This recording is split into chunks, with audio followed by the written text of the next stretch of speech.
Question number 5. From the following information, compute the income from salary of Suresh.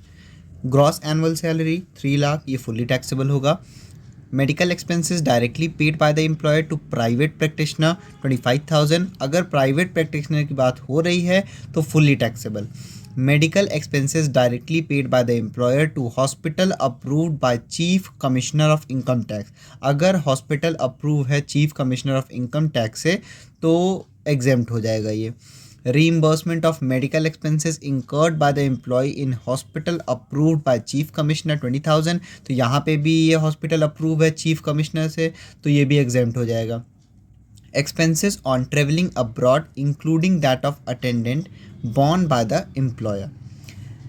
Travelling abroad के लिए अगर कोई expenses दिया हुआ है और अटेंडेंट के साथ में भी 1.5 लाख रुपए, तो ये इस पे डिपेंड करता है कि आपकी टोटल सैलरी जो है, टोटल इनकम जो है सैलरी से जो आ रही है वो 2 लाख से अगर एक्सीड कर रही है तो फिर टैक्सेबल होता है. अगर 2 लाख से कम है तो एग्जेम्प्ट हो जाता है ये ट्रैवलिंग अब्रॉड वाला.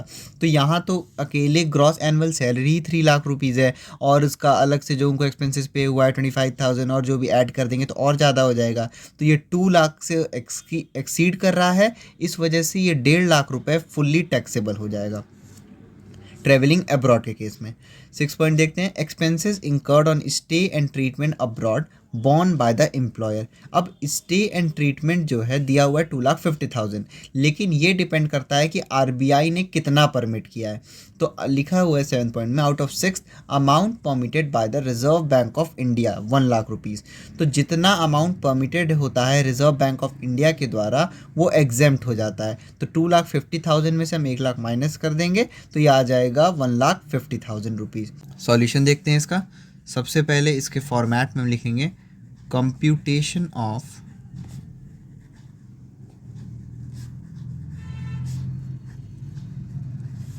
Taxable income from salary.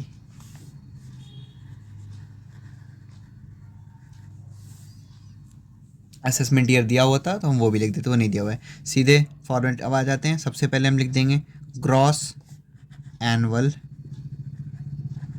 Salary. तो ग्रॉस एनुअल सैलरी दे रखा है इसमें 3 lakh rupees.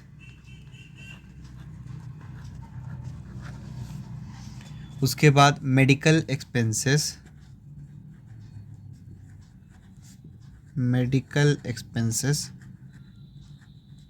Directly paid by employer to private practitioner.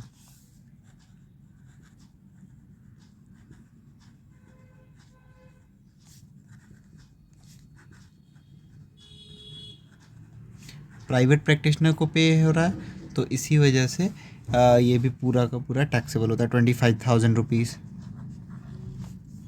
फिर उसके बाद मेडिकल एक्सपेंसेस जो कि अप्रूव हो रखा है तो वो एग्जेम्प्ट हो जाएगा.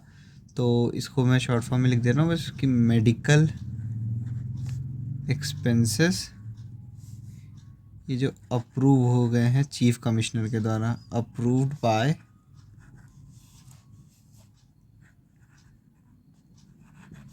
चीफ कमिश्नर, तो ये एग्जेम्प्ट हो जाएगा.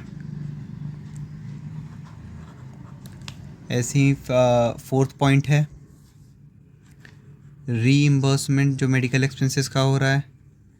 Reimbursement of medical expenses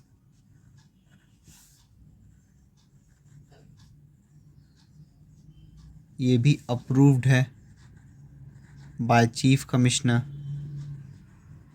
approved by chief commissioner, तो ये भी एग्जेम्प्ट. उसके बाद आ जाता है एक्सपेंसेस ऑन ट्रेवलिंग अब्रॉड. तो मैंने बता रखा है कि अगर 2 लाख से ज़्यादा हो रही है आपकी सैलरी तो फिर ये फुल्ली टैक्सेबल होता है. Expenses on travelling abroad including attendant, तो ये कितना आ जाएगा 1,50,000 रुपीज़. उसके बाद 6th पॉइंट में है expenses incurred on stay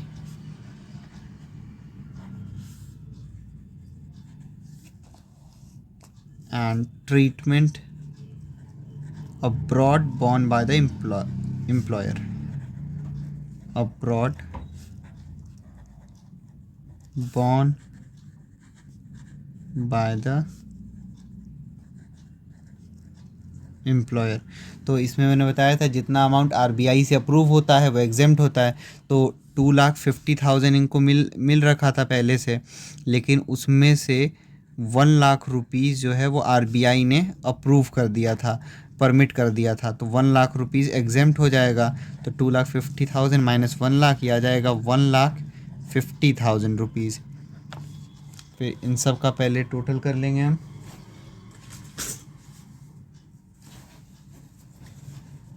तो ये आ जाएगा आपका 3,25,000 प्लस 1,50,000 प्लस 1,50,000, ये आ गया 6,25,000 रुपीज़।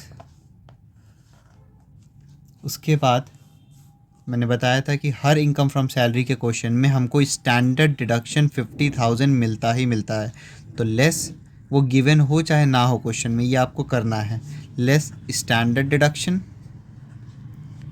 यहाँ आप लिख देना अंडर सेक्शन 16। तो ये हो जाएगा आपका 50,000 रुपीज़। सब्ट्रैक्ट कर दोगे माइनस 50,000, तो ये आ जाएगा 5,75,000 रुपीज़। ये आपका आ गया इनकम फ्रॉम सैलरी।